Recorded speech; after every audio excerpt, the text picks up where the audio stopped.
Hello, சின்ன வாழ்க்கெலாம் hi, பெரிய வாழ்க்கெலாம் நமஸ்காரத்தை சொல்லிவிட்டு நான் இன்றைக்கி என்னோடய கிச்சனில் என்ன பண்ண போகிறேன்னா ஒரு ஸ்நாக் ரெசிப்பியும் ஒரு ஸ்வீட் ரெசிப்பியும். சடனாக ஆற்றுக்கு யாராவது கெஸ்ட்டு வந்துட்டானா நம்ம என்ன பண்ணணும்னு தெரியாத முடிச்சுருப்போம் இல்லையா. அப்போ மைதா மாவு இருந்ததுன்னா டக்குன்னு இந்த மைதா மாவு கேரட் பால் இருந்ததுன்னா இந்த ஸ்வீட்டும் ஹாட்டும் நம்ம சீக்கிரமாக பண்ணி முடிச்சிடலாம். நம்ம ஸ்வீட்டுக்கு ஃபஸ்ட்டு என்ன பண்ண போகிறோன்னா இந்த கேரட் கீர் பண்ண போகிறேன். கேரட் கீருக்கு காய்ச்சின பால் இல்லைனா காய்ச்சிக்கலாம். அப்புறமா காய்ச்சின பால், அப்புறம் வந்துட்டு கேரட் 2 தோல் சீவி வச்சுக்கணும். முந்திரி பருப்பு, பாதாம் பருப்பு ரெண்டுமே இது கூட ஆப்ஷனல் தான். நீங்கள் எதுவுமே இல்லைனாலும் வெறும் கேரட்டு, சர்க்கரை, பால் வச்சு கூட இதை பண்ணிக்கலாம். இதெல்லாம் டேஸ்ட் என்ஹான்ஸ் பண்ணி கொடுக்கறதுக்காக இதெல்லாம் போடுறேன். இது கண்டென்ஸ்டு மில்க் இருந்தாலும் போட்டுக்கலாம். இன்னும் டேஸ்ட்டு கீர் ரொம்ப டேஸ்ட்டாக இருக்கும். அது இல்லைனாலும் வெறும் கேரட்டை வேக வச்சுட்டு மிக்சியில் அடிச்சுட்டு பாலில் ஒரு கொதி விட்டவுடனே இறக்கி வச்சா போதும், சூப்பராக கீர் ரெடி ஆகிடும். இதுவும் நான் குக்கரில் வேக வச்சு எடுத்து வச்சுக்கிறேன். அது அப்புறமா பார்க்கலாம். அதுக்கப்புறம் மைசூர் போண்டாக்கு இந்த ஊரில் ரொம்ப ஃபேமஸ். மார்னிங் டிஃபனே மைசூர் போண்டா தான். ஹைதராபாத்தில் மைசூர் போண்டாவும் வேர்க்கடலை சட்னியும் ரொம்ப ஃபேமஸ்ஸு. கார்த்தாலேயே யாரை பார்த்தாலும் 4 மைசூர் போண்டாவை சாப்பிட்டு போயிட்டே இருப்பா.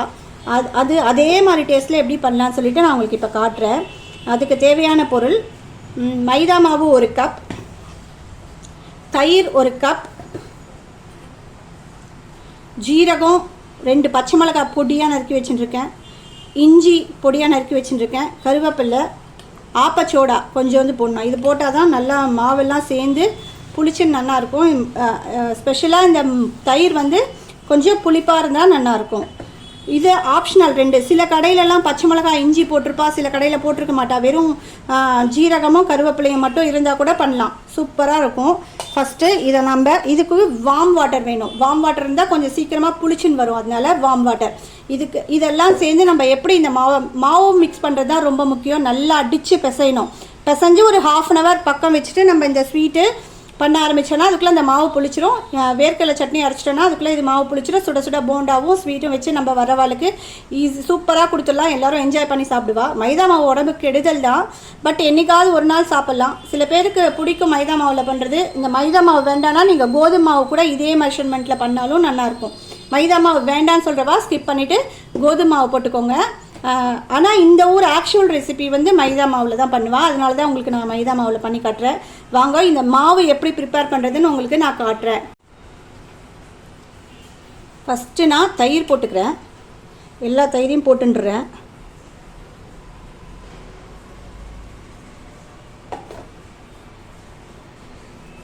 அதில் தேவையான அளவு உப்பு போட்டுக்கிறேன். பார்த்து போட்டுக்கோங்க. ஆப்பச்சோடாலையும் உப்பு இருக்கும், அதனால பார்த்து போட்டுக்கோங்க. அதுக்கப்புறம் ஆப்பச்சோடா போட்டுக்கிறேன்.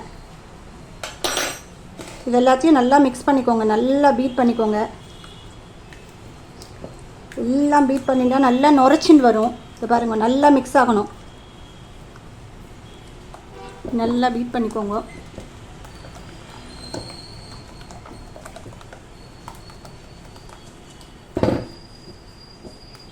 பாருங்கள், நல்லா பீட் பண்ணிட்டேன்.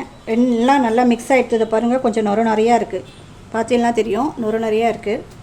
இப்போ நம்ம இதில் மைதா மாவை போட்டுக்கலாம்.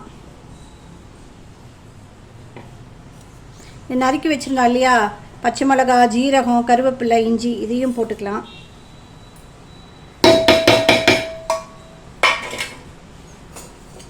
அப்புறம் கொஞ்சோண்டு வெந்நீர், இந்த சூடு பண்ணி வச்சுருக்கோம்ல, ரொம்ப சூடாக இருக்கக்கூடாது, தண்ணி வார்ம் வாட்டராக இருக்கணும். இதையும் போட்டு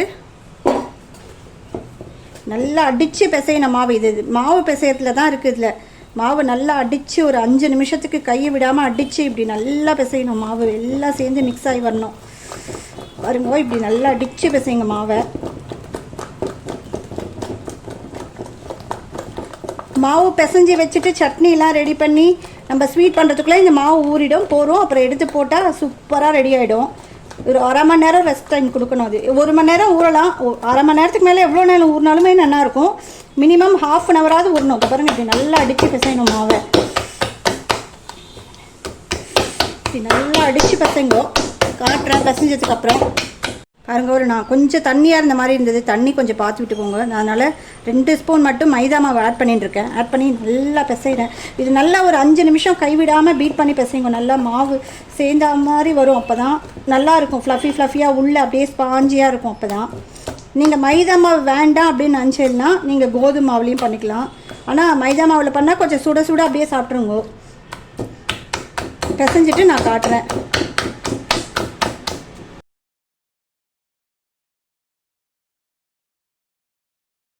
பாருங்க, மாவு சூப்பராக ரெடி ஆகிடுது. இதை நம்ம ஒரு 1/2 ஹவருக்கு நம்ம அதுக்குள்ளே அந்த பாயசமும், தட் மீன்ஸ் கேரட் கீரும் சட்னியும் எப்படி பண்ணலான்னு பார்க்கலாம். வாங்க பார்க்கலாம். இதை பாருங்கள், இந்த பதத்தில் இருக்கணும். இப்படி எடுத்து இப்படி போடுவாவா, இப்படி எடுத்து இப்படி போடணும். இந்த பதம் கரெக்டாக இருக்கும். ரொம்ப கெட்டியாகவும் இருக்கக்கூடாது, ரொம்ப தண்ணியாகவும் இருக்கக்கூடாது. எண்ணெயில் போடும்போது இப்படி எடுத்து இப்படி போட்டால் கரெக்டாக அது பால் மாதிரி எலுமின் வரும். சரி, நம்ம ஃபஸ்ட்டு பாயசத்துக்கு எப்படி பண்ணுறோங்கிறத பார்க்கலாம் வாங்கோ. இது ஊறட்டும். அதெல்லாம் ரெடியாகிற வரைக்கும் இது கொஞ்சம் நேரம் ஊறட்டும். மூடி வச்சிடுறேன். பாருங்க, கேரட் கீர் பண்ணுறேன்னு சொன்னேன்ல, அதுக்கு தேவையான பொருளாக எடுத்து வச்சுட்டுருக்கேன். இது ரொம்ப மினிமல் பொருள் இருந்தாலே போகிறோம். என்னென்னா, பால் காய்ச்சி வச்சுட்டுருக்கேன், ஏலக்காய் பவுடர், தோல் எடுத்து வச்சுட்டேன், கேரட்டு, முந்திரி, பாதாம். இது ஊற வச்சுட்டா, முன்னாடி ஊற வச்சுட்டாலும் ஓகே தான். நீங்கள் ஊற வைக்க மறந்துட்டீங்கன்னா கேரட் வேக வைக்கும்போது அதில் நம்ம இதையும் போட்டுட்டா ரெண்டும் ஈவனாக வெந்து போயிடும். இப்போ பாருங்க, கேரட்டு இதையும் குக்கரில் போட்டுக்கிறேன். சர்க்கரை, இதுக்கு இவ்வளோ தான் கேரட் கீர் பண்ணுறதுக்கு தேவை. ஆனால் டேஸ்ட்டு ரொம்ப சூப்பராக இருக்கும். நீங்கள் ஒரு டைம் பண்ணி பாருங்க. ரொம்ப ஏதாவது திடீர்னு ஸ்வீட் சாப்பிட்ணும் போல இருக்குது, கேரட்டு சர்க்கரை பால் இருந்தாலே போதும், வேறு எதுவுமே தேவையில்லை.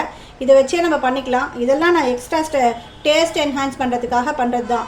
மில்க் மைட் ஆகட்டும், இந்த பாதாம் கேஷ்யூ ஆகட்டும், இதெல்லாம் என்ஹான்ஸ் பண்ணுவோம் டேஸ்ட், அதுக்காக தான். அது இல்லைனாலும் பண்ணிக்கலாம். நீங்கள் அதில் வெறும் கேரட்டு சர்க்கரை பால் இருந்தாலே பண்ணிக்கலாம். நீங்கள் ஈஸியாக பண்ணிடலாம். ஒரு 10 நிமிஷத்துக்குள்ளே நீங்கள் பண்ணி சாப்பிடலாம், ஸ்வீட் கிரேவிங்ஸ் இருந்தால். சரி வாங்க, இதை நான் குக்கரில் மூடி போட்டு வேக வைக்கிறேன், பார்க்கலாம். கேரட்டை நான் சின்ன சின்ன பீஸாக போட்டுக்கிறேன். சீக்கிரமாக வெந்து போய்டும். ஒரு 2-3 விசில், 2 விசிலே நல்லா வெந்து போய்டும். 2 விசில் விட்டாலே போகிறோம், வெந்து போய்டும். நான் சின்ன சின்ன பீஸாக கட் பண்ணி குக்கரில் வச்சு 2 விசில் வச்சு எடுத்துகிட்டு காட்டுறேன். இப்போ நான் போண்டா, மைசூர் போண்டாக்கு இந்த ஊரில் வேர்க்கடலை சட்னி தான் ஃபேமஸ். தேங்காய் சட்னி ரொம்ப கிடைக்காது, வேர்க்கடலை சட்னி தான் கிடைக்கும். அது எப்படி பண்ணலாம் அப்படின்னு சொல்லி பார்க்கலாம். மைசூர் போண்டாக்கு தொட்டுக்கிறதுக்கு வேர்க்கடலை சட்னி பண்ணுறது பார்க்கலாம் வாங்க. அதுக்கு நான் சும்மா 2 கைப்பிடி வேர்க்கடலை போட்டு வெறும் வானிலையில் வறுத்துக்கிறேன். இதுக்கு தேவையானது வந்து என்னென்னா, வேர்க்கடலை, பச்சை மிளகா, பூண்டு பிடிச்சவா பூண்டு போட்டுக்கலாம். அவ்வளோதான் இதுக்கு தேவை. உப்பு புளி வச்சு அரைச்சிட வேண்டியதான், சட்னி ரெடி ஆகிடும். நான் ஃபஸ்ட்டு இதுக்கு வேர்க்கடலையை வறுத்துக்கிறேன். எண்ணெய் விடாமல் வெறும் வானிலையில் வறுத்துட்டு சொட்டு எண்ணெய் விட்டு பச்சை மிளகாயை வறுத்துக்கிறேன். நான் காட்டுறேன், வெந்ததுக்கப்புறம் வறுத்ததுக்கப்புறம் காட்டுறேன். பாருங்க, சட்னி சூப்பராக அரைச்சின்னு வந்துட்டேன். இதுக்கு கடுகு கருவேப்பிலை போட்டு தாளித்து நான் வச்சிடுறேன். ஓகே, சட்னி ரெடி ஆகிடுது. இப்போ நம்ம அந்த பாயசத்தை பார்க்கலாம். நான் குக்கரில் ஸ்டீம் போடாதனால நான் சட்னியை தாளிச்சிக்கிறேன். ஒரு நிமிஷம் அடுப்பில் அதே வானிலையில், இப்போ வேர்க்கடலை வறுத்த வானிலையே எண்ணெய் விட்டுருக்கேன் ஒரு கரண்டி. அதுக்கு நான் கடுகு போட்டிருக்கேன். கடுகு வெடித்தோடனே கடுகு வெடிக்க ஆரம்பிச்சிடுது. இதில் பூண்டு போட்டு கம்பல்சரி இந்த ஊரில் பூண்டு போட்டு அரைப்பா. பூண்டு போட்டு அரைச்சாலும் டேஸ்ட்டாக இருக்கும். நான் பூண்டு போடலை. நான் பூண்டு போட்டு அரைச்சா ரொம்ப டேஸ்ட்டாக இருக்கும். இந்த ஊரில் பூண்டு இல்லாமல் சமையலே இருக்காது. பூண்டு, ஜீரகம், வேர்க்கடலை, எள்ளு இதெல்லாம் அவள் நிறையா யூஸ் பண்ணுவாள் டெய்லி பேசிஸில். இஞ்சி பூண்டு இல்லாமல் அவள் சமைக்கவே மாட்டாள். சாப்பாடு எல்லாத்துலேயும் அவள் இஞ்சி பூண்டு சேர்த்து தான் சமைப்பாள். ஸோ கடுகு வெடிச்சிட்டு கருவேப்பிலை போடுறேன். நான் பாயசத்துக்கு ரெடி பண்ணிவிட்டு உங்கள்கிட்ட காட்டுறேன். இதை நான் தாளித்து சட்னியில் கொட்டிக்கிறேன். பாருங்க, கேரட் வெந்திருக்கான்னு பார்க்கலாம். ஸ்டீம் போயிடுத்து.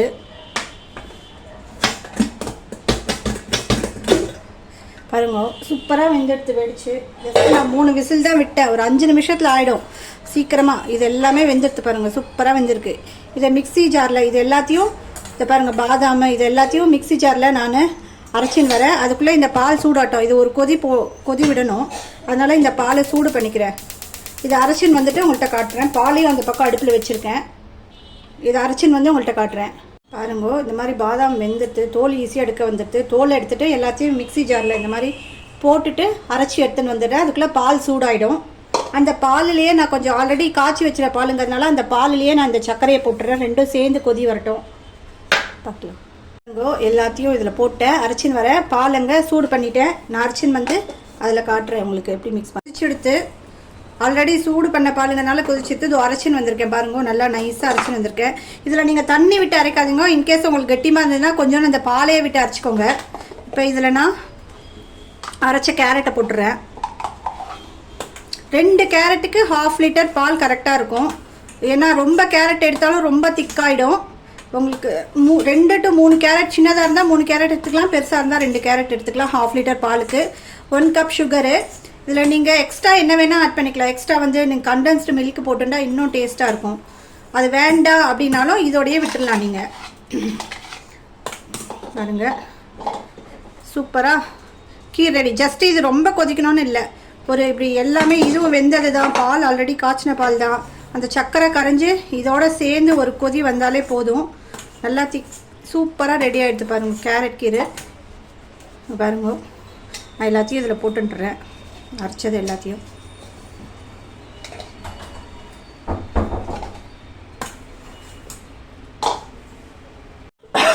பாருங்க, சூப்பராக ரெடி ஆகிடுது. இன்னும் ஒரு கொதி வரட்டும். ஒரு கொதி வந்தால் எல்லாம் சேர்ந்தாப்பில் திக்காக இருக்கும் நல்லா.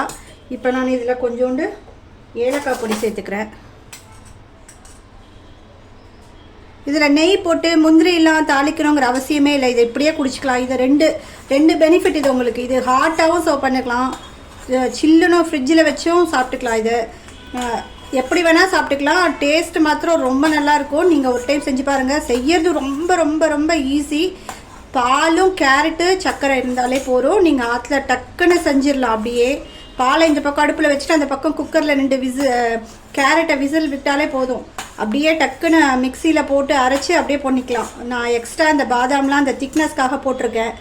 அது போட்டு பண்ணலாம், போடாமல் பண்ணலாம், உங்கள் இஷ்டம். அது சர்க்கரை சாப்பிட்டு பார்த்து சர்க்கரை போடலனாலும் போட்டுக்கலாம். இவ்வளோதான், இது முடிஞ்சு போச்சு. சூப்பராக பாருங்கள், கேரட் கீரை ரெடி ஆகிடுது. இதை நான் இன்றைக்கி சூடாக போட போகிறேன். இது மீதி இருந்தாலும் ஃப்ரிட்ஜில் எடுத்து வச்சு 2 days குடிச்சிக்கலாம். நல்லாயிருக்கும், சூப்பராக டேஸ்ட்டு. சில்லுன்னு ஆக டேஸ்ட்டும் நல்லாயிருக்கும், சூடாக குடித்தாலும் நல்லாயிருக்கும். இப்போ கேரட் கீர் ரெடி ஆகிடுது. நான் ஆஃப் பண்ணி வச்சுக்கிறேன்.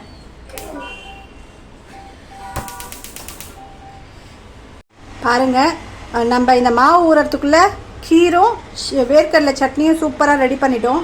இப்போ இந்த இடத்துல மாவும் இந்த ஊறிக்கு இன்னும் கொஞ்சம் நேரம் ஊறினா கூட நல்லா தான் இருக்கும். 1/2 hour மேலே எவ்வளோ ஊறினாலும் டேஸ்ட்டாக இருக்கும். பட் நான் இப்போ பண்ணி பிரேக்ஃபாஸ்ட்டுக்கு டைம் ஆகிடுது. ஸோ நான் பண்ணிடுறேன்.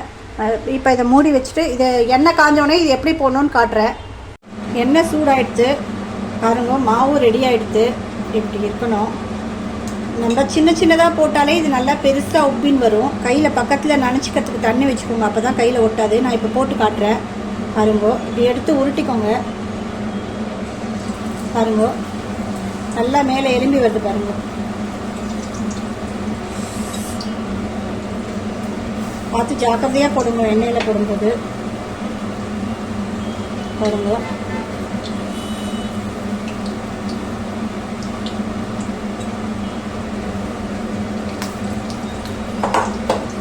பாருங்க, வேகட்டும், காட்டுறேன். திருப்பி விட்டு காட்டுறேன்.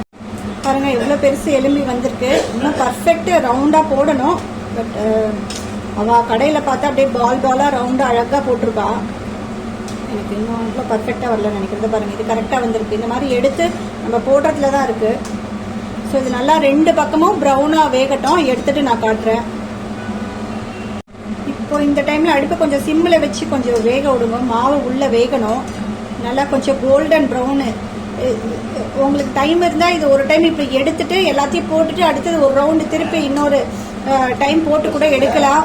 இது டபுள் டைம் கூட ரோஸ்ட் பண்ணி எடுக்கலாம். இது எடுத்து வச்சுட்டு திருப்பியும் இன்னொரு ரவுண்டு போட்டு எடுத்தாலும் ரொம்ப நேரத்துக்கு அது கிறிஸ்பியாகவே இருக்கும். இப்போ பாருங்க, நல்லா கோல்டன் ப்ரௌனில் வந்துருக்கு. சூப்பராக ரெடி ஆகிடுது பாருங்கள். இதில் இவ்வளோ கொஞ்சமாக போட்டாலே போதும், நல்லா புஷ்ஷுன்னு ஒப்பி வருங்க பாருங்கள். சூப்பராக ரெடியாகி வந்திருக்கு போண்டா.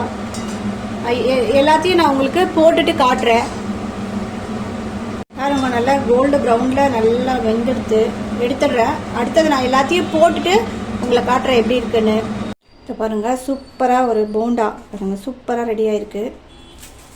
உள்ளே பாருங்கள் பிச்சா எப்படி இருக்குது, நல்லா கிறிஸ்பியாக சூடாக இருக்குது பாருங்கள். உள்ளே எப்படி ஹோலாக சூப்பராக வெந்து சூடாக இருக்குது, சாரி, எப்படி வெந்து சூப்பராக ரெடியாக இருக்குது. அதுக்கு ஸ்வீட்டு கேரட் பாயசம், கேரட் கீரை எப்படி வேணால் சொல்லிக்கலாம். இதை நீங்கள் ஹாட்டாக வேணாலும் கோல்டாக வேணாலும் சாப்பிட்டுக்கோங்க. போண்டாக்கு தொட்டுக்கிறதுக்கு வேர்க்கடலை சட்னியும் சூப்பராக ரெடியாக இருக்குது. வாங்க எங்கள் அத்தை மாமா கொடுத்து எப்படி இருக்குன்னு டேஸ்ட் பார்க்கலாம். பார்த்தீங்கன்னா சூப்பராக ரெடியாக இருக்குது. பார்க்கலாம் வாங்க. பாருங்க, போண்டா கேரட் கீர் சட்னியும் சூப்பராக ரெடியாக எடுத்து எங்கள் அத்தை மாமா கொடுத்து எப்படி இருக்குன்னு கேட்கலாம் வாங்க. இப்போ பாருங்கள், அத்தையும் மாமாவும் சாப்பிட ஆரம்பிச்சிட்டா. எப்படி இருக்குன்னு கேட்கலாம்.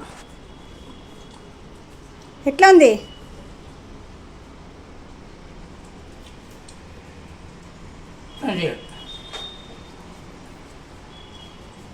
பாருங்க, அத்தையும் சாப்பிட ஆரம்பிச்சிட்டா.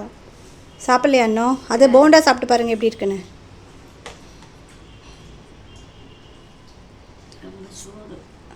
சாஃப்டாக இருக்கா? எப்படி இருக்கு? உப்பு காரம் டேஸ்ட் எப்படி இருக்குன்னு சொல்லுங்கள் சாப்பிட்டு பார்த்துட்டு. பாருங்க, சாப்பிட போகிறா.